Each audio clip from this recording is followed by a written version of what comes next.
ભાગ 4 પ્રશ્ન નંબર 301 થી 400 પ્રશ્ન નંબર 301 વિકાસ કઈ પ્રકારની પ્રક્રિયા છે? તો એ સતત અને અનુક્રમિક. પ્રશ્ન નંબર 302 અધ્યયનની સફળતા કઈ બાબત પર આધારિત છે? તો એ રસ અને પ્રેરણા પર. પ્રશ્ન નંબર 303 બાળકના વ્યક્તિત્વમાં પરિવર્તન લાવતું મુખ્ય તત્વ કયું છે? તો એ અધ્યયન. પ્રશ્ન નંબર 304 વિકાસની પ્રક્રિયા ક્યારે શરૂ થાય છે? તો એ જન્મ પહેલા. પ્રશ્ન નંબર 305 બાળકમાં બુદ્ધિના વિકાસ માટે કયો માર્ગ વધુ ઉપયોગી છે? તો એ સમસ્યા ઉકેલ પ્રવૃત્તિ. પ્રશ્ન નંબર 306 અધ્યયન એટલે શું? તો જવાબ આવશે અનુભવથી વર્તનમાં સ્થાયી ફેરફાર. પ્રશ્ન નંબર 307 વિકાસમાં વ્યક્તિગત ફરકનો અર્થ શું થાય છે? તો દરેક બાળક અલગ ગતિએ વિકસે છે. પ્રશ્ન નંબર 308 અધ્યયન વિના વિકાસ અપૂર્ણ છે તેનો અર્થ શું થાય છે? તો અધ્યયન વિકાસમાં સહાયક છે. પ્રશ્ન નંબર 309 બાળકના વિકાસ માટે શ્રેષ્ઠ માધ્યમ કયું છે? તો એ રમત અને અનુભવ. પ્રશ્ન નંબર 310 વિકાસનો હેતુ શું છે? તો એ સર્વાંગી વૃદ્ધિ કરવી. પ્રશ્ન નંબર 311 અધ્યયનમાં સફળ અનુભવ શું કરે છે? તો એ પ્રેરણા વધારશે. પ્રશ્ન નંબર 312 વિકાસનો અભ્યાસ કયા શાસ્ત્ર હેઠળ આવે છે? તો એ માનસશાસ્ત્ર. પ્રશ્ન નંબર 313 બાળકના અધ્યયન દરમિયાન ભૂલ થાય તો શું કરવું જોઈએ? તો એ તેને માર્ગદર્શન આપવું જોઈએ. વિકાસની પ્રક્રિયામાં મોટર કુશળતા કયા ક્ષેત્રની છે? તો એ શારીરિક વિકાસની. પ્રશ્ન નંબર 315 અધ્યયનમાં આ વર્તનનું શું મહત્વ ધરાવે છે? તો એ સ્મૃતિને મજબૂત બનાવે છે. પ્રશ્ન નંબર 316 વિકાસની શરૂઆત ક્યાંથી થાય છે? તો ગર્ભાવસ્થાથી. અનુભવ વત્તા પ્રેરણા બરાબર અધ્યયન. આ શું સૂચવે છે કે અધ્યયન શું છે? એ સક્રિય પ્રક્રિયા છે. બાળકના વિકાસમાં સામાજિક સંબંધ કઈ રીતે મદદરૂપ થાય છે? તો એ વ્યક્તિત્વ ઘડવામાં. અધ્યયનના પરિણામમાં કયો ફેરફાર જોવા મળે છે? તો એ વર્તનમાં સ્થાયી બદલાવ. 320 બાળકના વિકાસમાં પરિપક્વતા એટલે શું? તો શારીરિક અને માનસિક તૈયારીની અવસ્થા. વિકાસનો સમયગાળો કયો છે? તો આખું જીવન. બાળકના અધ્યયન માટે શું સૌથી અગત્યનું છે? તો પ્રેરણા અને રસ. વિકાસની દિશા કઈ રીતે આગળ વધે છે? તો માથાથી પગ સુધી અને અંદરથી બહાર. અધ્યયન માટે ઉત્સાહ શું કરે છે? તો શીખવાની ઈચ્છા વધારશે. પ્રશ્ન નંબર 325 બાળકના અધ્યયન માટે અનુભવનાત્મક શિક્ષણનો અર્થ શું થાય છે? તો કરીને શીખવવું. પ્રશ્ન નંબર 326 વિકાસ સતત અને ક્રમબદ્ધ છે આ કોણે કહ્યું છે? તો જીન પિયાજે.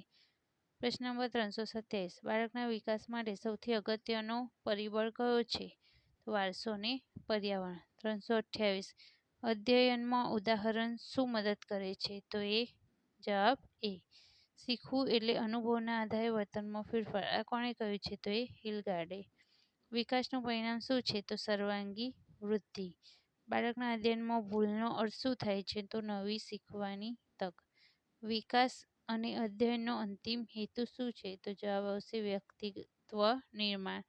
બાળકના વિકાસ માટે કઈ રીત શ્રેષ્ઠ છે? તો જવાબ આવશે પ્રયોગ આધારિત શિક્ષણ. અધ્યયન બાળકની જરૂરિયાતો પરથી ઉપજે છે આ વિચાર કયા મનોચિકિત્સકનો છે? તો એ મેસ્લોનો છે. પ્રશ્ન નંબર 335 બાળકના અધ્યયનમાં આનંદનું સ્થાન શું છે? તો શીખવાનું સહજ બનાવે છે. વિકાસના તબક્કા સમજવા શિક્ષકને કેમ જરૂર છે? તો શીખવાની પ્રક્રિયા યોગ્ય રીતે ગોઠવી શકે છે. બાળક અધ્યયન માટે પ્રશ્નોત્તરી પદ્ધતિ શું આપે છે? તો વિચાર શક્તિનો વિકાસ. પ્રશ્ન નંબર 338 વિકાસ જીવનભર ચાલે છે આનો અર્થ શું થાય છે? તો જન્મથી મૃત્યુ સુધી વિકાસ થતો રહે છે. અધ્યયનમાં અભ્યાસનો અર્થ શું છે? તો શીખેલું મજબૂત બનાવે છે. બાળકના વિકાસ માટે શિક્ષકની ભૂમિકા કેવી હોવી જોઈએ? તો માર્ગદર્શક અને સહયોગી. પ્રશ્ન નંબર 341 વિકાસમાં ભાવાત્મક સંતુલન કેમ જરૂરી છે? તો યોગ્ય માર્ગદર્શન લેવામાં મદદરૂપ થાય છે. અધ્યયનનો પ્રથમ તબક્કો કયો છે? તો અનુભવ એ અધ્યયનનો પ્રથમ તબક્કો છે. વિકાસની પ્રક્રિયામાં અનુકલન વિકાસનું ઉદ્દેશ્ય શું છે? તો પર્યાવરણ જાળવવા. બાળકના અધ્યયનના દ્રષ્ટાંતનો ઉપયોગ કેમ જરૂરી છે? તો સમજ વધારવા માટે. વિકાસની ગતિ કઈ રીતે માપી શકાય છે? તો અવલોકનોના નોંધ દ્વારા. બાળકના અધ્યયન માટે પરિસ્થિતિ સૌથી અનુકૂળ છે તો આનંદમય અને સ્વતંત્રતા આપતી. પ્રશ્ન નંબર 347. અધ્યયન અને વિકાસ બંને પરસ્પર સંબંધિત છે. આનો અર્થ શું થાય છે? તો બંને એકબીજાને સહાય કરે છે. પ્રશ્ન નંબર 348. વિકાસની પ્રક્રિયામાં પ્રગતિનો અર્થ શું છે? તો એક તબક્કાથી બીજા તબક્કે સુધારો. પ્રશ્ન નંબર 349. બાળકના અધ્યયનમાં પ્રયત્ન અને ભૂલનો સિદ્ધાંત કોણે આપ્યો છે? તો થોર્નડાઈકે. વિકાસની પ્રક્રિયામાં પર્યાવરણ શું કરે છે? તો બાળકના અનુભવને આકાર આપે છે. વિકાસનું સ્વરૂપ શું છે? તો સતત અને એકમાર્ગી. પ્રશ્ન નંબર 352. બાળકના અધ્યયનમાં પ્રેરણા કેમ મહત્વપૂર્ણ છે? તો જવાબ એ. શીખવાની ઈચ્છા ઊભી કરે છે. પ્રશ્ન નંબર 353. વિકાસનો અંતિમ હેતુ શું છે? તો એ. વ્યક્તિત્વનું નિર્માણ કરવું. બાળકના અધ્યયનમાં ભૂલ કેવી રીતે ઉપયોગી છે? તો સુધારાની તક આપે છે. વિકાસ અને અધ્યયન વચ્ચેનો સંબંધ કયો છે? તો પરસ્પર નિર્ભર છે. વિકાસનું માપન કઈ રીતે કરી શકાય છે? તો અવલોકન અને નોંધ દ્વારા. બાળકના અધ્યયન માટે સહયોગી વાતાવરણ શું છે? તો શીખવાની ઈચ્છા વધારે છે. વિકાસ એટલે સતત પ્રગતિશીલ પ્રક્રિયા. આ કોણે કહ્યું છે? તો પિયાજે. અધ્યયનના પ્રથમ પગલું શું છે? તો અનુભવ. વિકાસના તબક્કાઓ શું દર્શાવે છે? તો ઉંમર પ્રમાણે ફેરફાર. વિકાસની પ્રક્રિયામાં સમાયોજનનો અર્થ શું થાય છે? તો નવી પરિસ્થિતિમાં પોતાને અનુકૂળ બનાવવું. બાળકના અધ્યયનમાં પ્રયત્નનું મહત્વ શું છે? તો શીખવાની ગુણવત્તા વધારવી. વિકાસની ગતિમાં દરેક બાળક કેવી રીતે હોય છે? તો દરેક અલગ અલગ હોય છે. અધ્યયન અનુભવનું ફળ શું છે? તો આ વિચાર કોનો છે? તો એ હિલગાર્ડનો. બાળકના વિકાસ માટે માતા પિતાનો સહયોગ શું કરે છે? તો એ ભાવનાત્મક સુરક્ષા આપે છે. વિકાસ અને અધ્યયન બંને પ્રક્રિયા કયા પ્રકારની પ્રક્રિયા છે? તો એ સતત પ્રક્રિયા છે. બાળકના અધ્યયનમાં રસનો અર્થ શું થાય છે? તો શીખવાની આંતરિક ઈચ્છા. પરિપક્વતા વિના અધ્યયન શક્ય નથી. આ શું સૂચવે છે? તો શારીરિક માનસિક તૈયારી જરૂરી છે. વિકાસનો મુખ્ય હેતુ શું છે? તો સર્વાંગી પ્રગતિ કરવી. અધ્યયન એ કઈ પ્રક્રિયા છે? તો સક્રિય અને અનુભવી. પ્રશ્ન નંબર 371. બાળકના વિકાસમાં રમતનું સ્થાન શું છે? તો કુદરતી રીતે શીખવાની પદ્ધતિ. અધ્યયનનું પ્રેરક તત્વ કયું છે? તો જરૂરિયાત. બાળકના વિકાસ માટે શૈક્ષણિક પર્યાવરણ કેવું હોવું જોઈએ? તો આનંદમય અને સકારાત્મક. વિકાસમાં ભાવનાત્મક સુરક્ષા શું પ્રદાન કરે છે? તો આત્મવિશ્વાસ. અધ્યયનનું પરિણામ શું છે? તો વર્તનમાં સ્થાયી ફેરફાર. બાળકના વિકાસમાં સામાજિક સહભાગી શું કરે છે? તો સામાજિક કુશળતા વિકસાવે છે. વિકાસની પ્રક્રિયામાં ઉંમર શું સૂચવે છે? તો વિવિધ તબક્કામાં ફેરફાર. અધ્યયનમાં માર્ગદર્શન કેમ જરૂરી છે? તો યોગ્ય દિશા આપે છે. વિકાસ અને અધ્યયન બંને ક્યાં સુધી ચાલે છે? તો આખું જીવન ચાલે છે.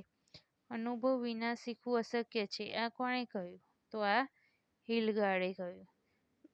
381. વિકાસની પ્રક્રિયા કેવી રીતે માપી શકાય છે? તો એ અવલોકન દ્વારા. બાળકના અધ્યયનમાં પુરસ્કાર શું કરે છે? તો પ્રેરણા વધારે છે. અધ્યયનનું મુખ્ય લક્ષણ કયું? તો અનુભવથી સ્થાયી ફેરફાર. વિકાસમાં વારસો શું નક્કી કરે છે? તો શારીરિક લક્ષણો. અધ્યયનમાં આ વર્તન શું કરે છે? તો સ્મૃતિ મજબૂત બનાવે છે. વિકાસમાં પર્યાવરણ શું પ્રદાન કરે છે? તો અનુભવની તકો આપે છે. બાળકના અધ્યયનમાં આનંદ કેમ જરૂરી છે? તો શીખવાની પ્રક્રિયા સહજ બનાવે છે. વિકાસની પ્રક્રિયામાં બાળ કેન્દ્રીકરણનું શું સૂચવે છે? તો શિક્ષણ બાળકના રસ અને જરૂરિયાત મુજબ હોવું જોઈએ. અધ્યયન જીવનભર ચાલતી પ્રક્રિયા છે. આનો અર્થ શું થાય છે? તો એ વ્યક્તિ આખા જીવનમાં નવું શીખે છે. વિકાસનો પ્રથમ તબક્કો કયો છે? તો એ ગર્ભાવસ્થા. અધ્યયનના કેટલા ક્ષેત્રો છે? તો એ જ્ઞાનાત્મક, ભાવનાત્મક અને ક્રિયાત્મક. વિકાસના મુખ્ય ક્ષેત્રો કેટલા છે? તો 5. બાળક વિકાસ માટે મુકુળ વાતાવરણ કેમ જરૂરી છે? તો સ્વતંત્ર વિચાર માટે. 394. અધ્યયનના પ્રભાવિત કરનાર પરિબળ કયો છે? તો પ્રેરણા, રસ અને પર્યાવરણ. વિકાસની પ્રક્રિયામાં પ્રગતિ કઈ રીતે માપી શકાય છે? તો તબક્કા વાર ફેરફારથી. બાળકના અધ્યયનમાં અનુભવ શું કરે છે? તો શીખવાની ગુણવત્તામાં વધારો કરે છે. વિકાસનું માપન કઈ દ્રષ્ટિએ કરવું જોઈએ? તો એ સર્વાંગી. અધ્યયનના અંતિમ હેતુ શું છે? તો વર્ણનાત્મક સકારાત્મક પરિવર્તન. વિકાસમાં બાળકના અનુભવથી અધ્યયન શું કરે છે? તો જવાબ આવશે સ્વતંત્ર વિચાર કરવાની શક્તિ આપે છે. અને છેલ્લો પ્રશ્ન 400 નંબર. વિકાસ અને અધ્યયનનો સાર શું છે? તો બંને મળીને વ્યક્તિત્વ નિર્માણ કરે છે. હવે 401 થી 500 સુધીના જવાબો એ ભાગ 5માં આપણે આપીશું.